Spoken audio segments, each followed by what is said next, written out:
Hello, everybody. Scott Golden here with the Pro Wrestling Logic YouTube channel. Welcome to those of you who are new. Welcome back to those of you seasoned veterans of what we do around here. This is for the July 17th Slammiversary pay per view for Impact Wrestling. A better show than average for them on this particular edition. Countdown to Slammiversary. Decay, Rosemary, and Havoc with Black Taurus and Crazy Steve defeats Knockout Tag Team Champions Fire and Flav, Kira Hogan, and Tasha Steelz to become the new champions. They'd been failing to capture the titles for months. Finally comes to a head here. Decay starts strong. Rosemary and Havoc having a power advantage and a bit of a, I guess you'd say, double team advantage. Steelz cuts off Rosemary for a couple of minutes. She manages to escape. Havoc then comes in off a hot tag. Havoc reverses a choke into a tombstone piledriver and pins Hogan. Decent way to start the show. I don't know that it's fair that a championship match, even male or female, regardless, is on the opening show. It kind of devalues the championships, in my opinion. Then we go to an X Division championship match to start the actual pay per view. Josh Alexander defeats Petey Williams, Rohit Raju, Trey Miguel, Chris Bay, and Ace Austin in an Ultimate X match. They have all been feuding kind of in a six-way situation for several months now, and this is the culmination of a several-month feud. Match starts with Alexander, Miguel, and Williams getting in revenge on Bay after he turned on them after the match the previous Thursday on Impact. Raju has trouble reaching the ropes and ends up getting taken out of the match pretty quickly here.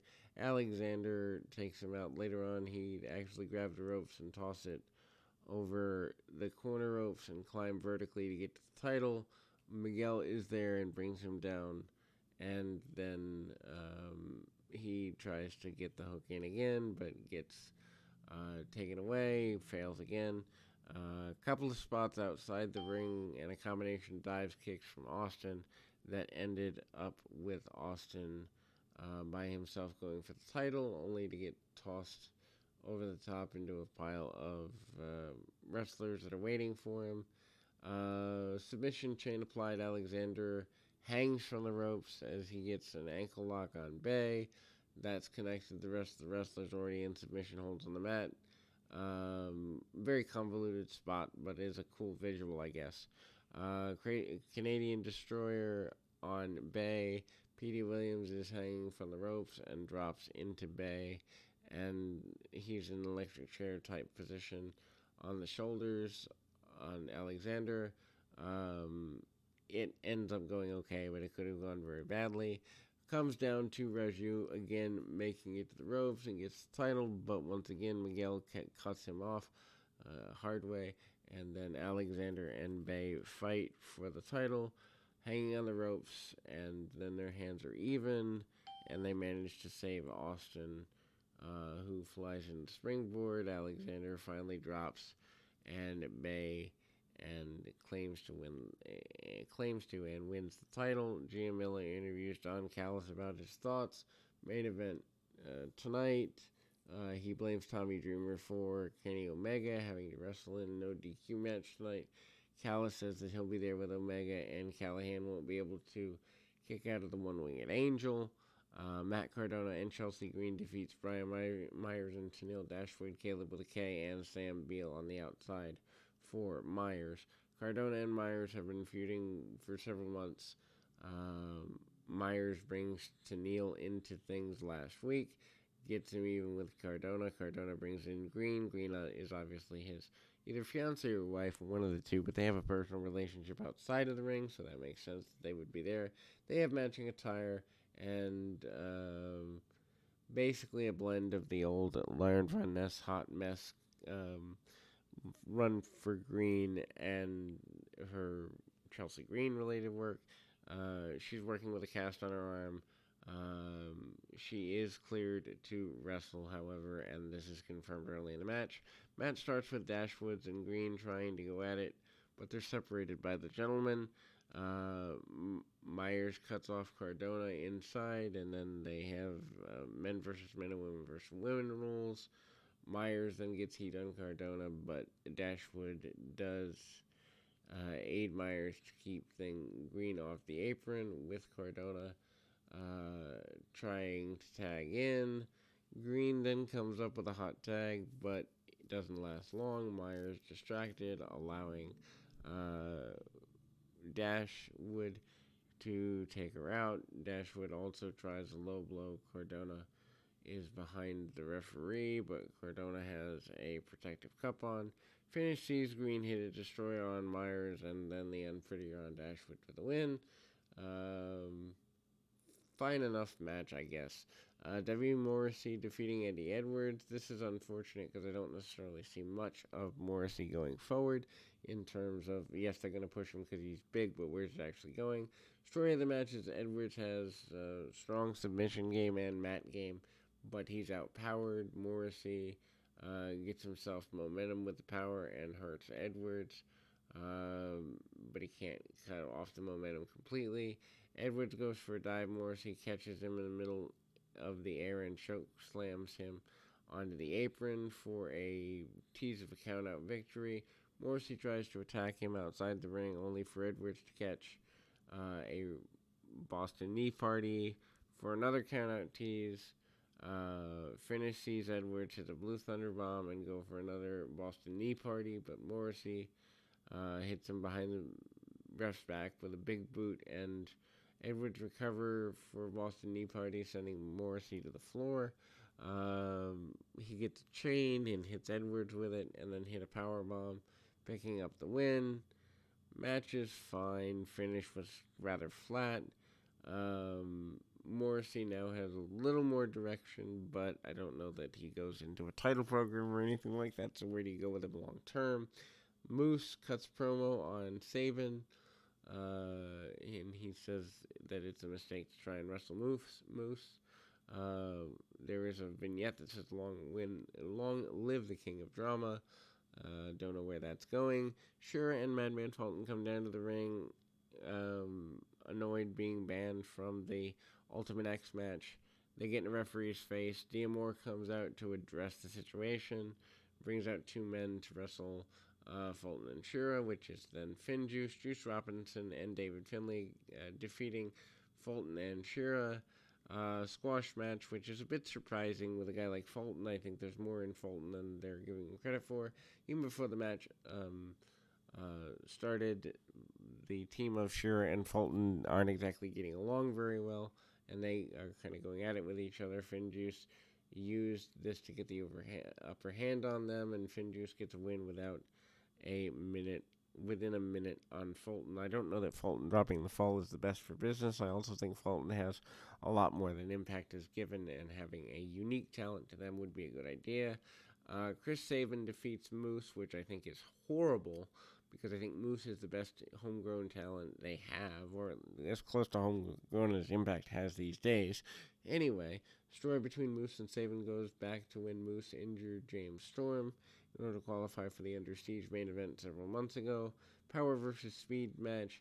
Sabin early on works over Moose's leg while dodging all of Moose's offense. He goes for dragon screws and locks in a figure 4 leg lock, but it doesn't matter. Moose gets his hands on Sabin, cuts him off, hits Snake Eyes into the corner, and cuts any momentum that Sabin has off completely.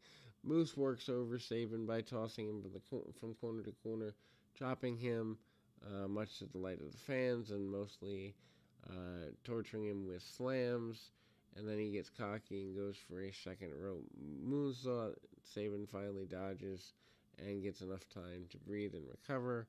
Sabin has a nice comeback with a springboard plancha and a tornado DDT for near fall.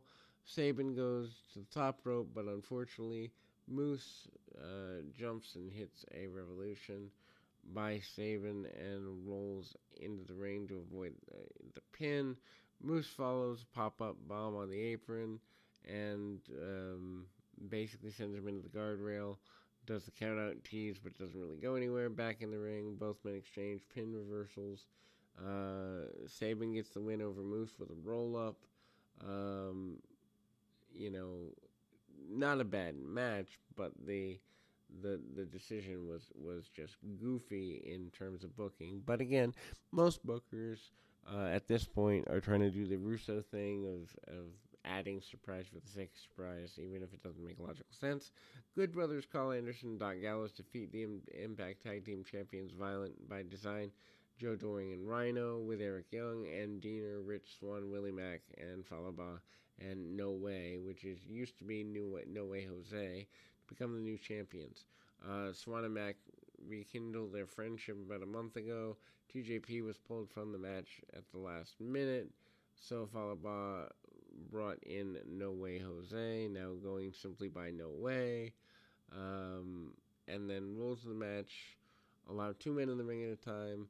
A couple of spots, Swann and No Way and the Good Brothers tag themselves in, cutting Swann off, and then they hold the ring for some time, working over Swann in their corner. No Way gets a hot tag, goes nuts on Anderson, had a good exchange, but then didn't last long after Doring and Gallows interfere.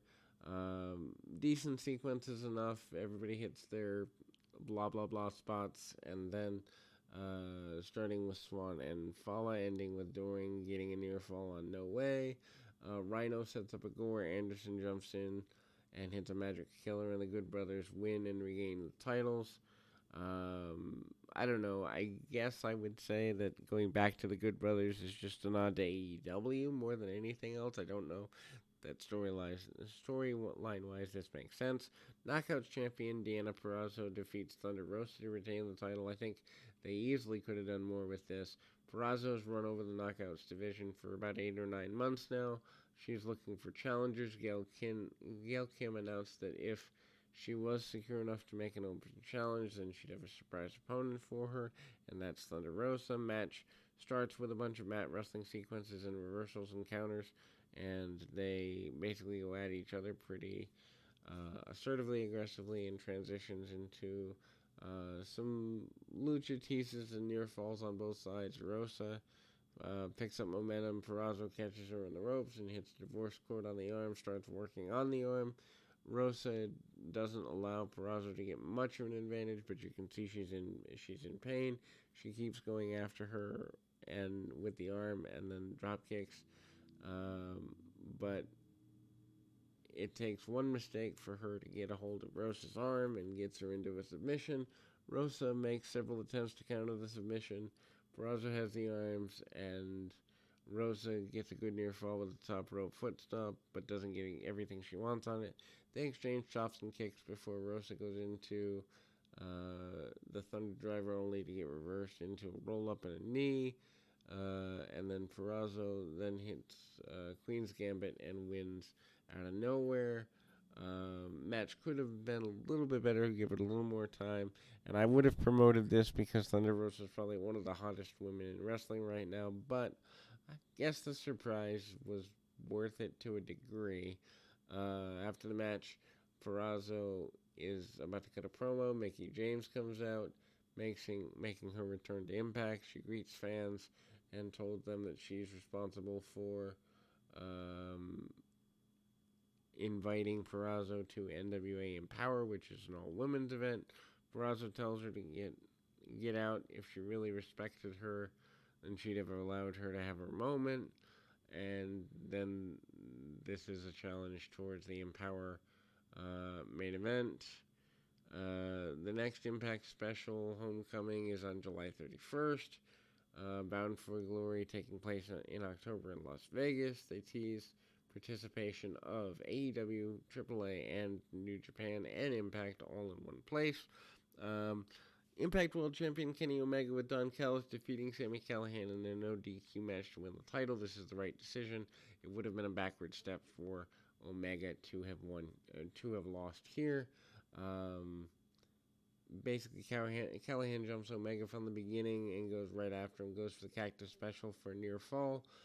Callihan brings out some weapons using a fork, and he tries to stab Omega.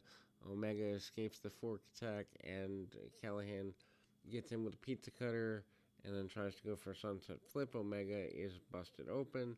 Omega tries to get some distance and then starts to come back, but Callihan keeps the upper hand.